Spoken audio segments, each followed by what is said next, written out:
Hello, welcome back to Infinite Jeff, the thing where I, Jeff, read to you, internet people, Infinite Jest, a book, David Foster Wallace, 1996, do-rag aficionado. Reading it one page at a time, one day at a time, on the internet. Well, in my bedroom, then I put it on the internet. Well, it's more like my office area. Anyway. We're on to page number 44. It's the last one I'm doing for right now. I tend to do these 7 at a time, a week at a time.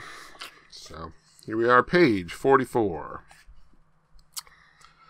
The fronds detach and spiral down, hitting the deck with a slap. All the plants out here are malevolent, heavy, and sharp. The parts of the palms above the fronds are tufted in sick stuff like coconut hair.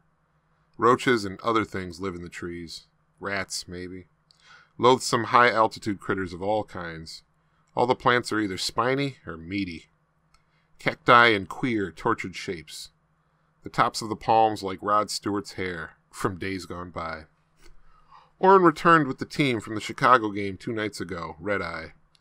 He knows that he and the place kicker are the only 2 starters who are not in terrible pain, physically, from the beating.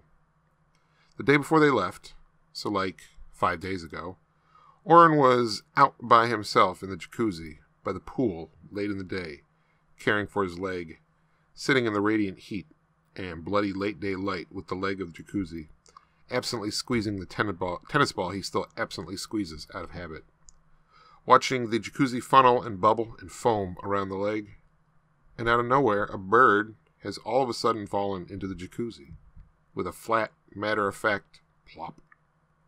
Out of nowhere. Out of the wide empty sky.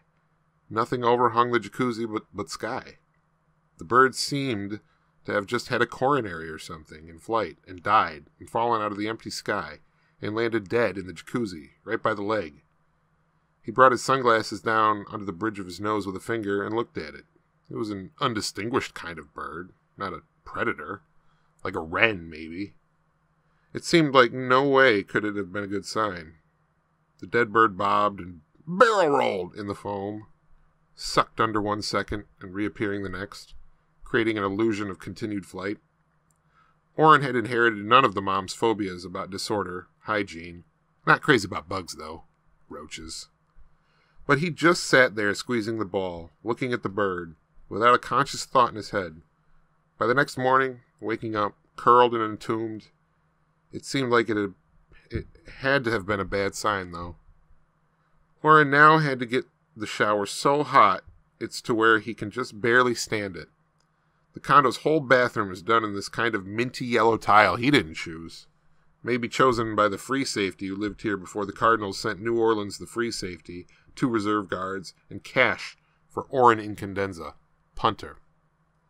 And no matter how many times he had the Terminex people out there are still enormous roaches that come out of the bathroom drains. Sewer roaches, according to Terminex. Blattaria implacabilis, or something. Really huge roaches. Armored vehicle-type bugs. Totally black, with Kevlar-type cases, the works. And fearless, raised in the Hobbesian sewers down there. Boston's and New Orleans' little brown roaches were bad enough, but you could at least come and turn on a light and they'd run for their lives. These Southwest sewer roaches, you turn on a light and they just look up from you from the tile like, you got a problem?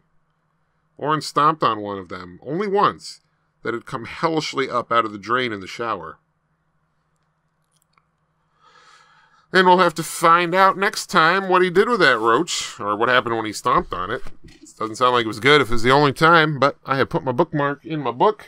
That was the sound of me throwing it on the ground, and I am hitting stop. Doing all processing, and then I'm going to play some video games. Good night.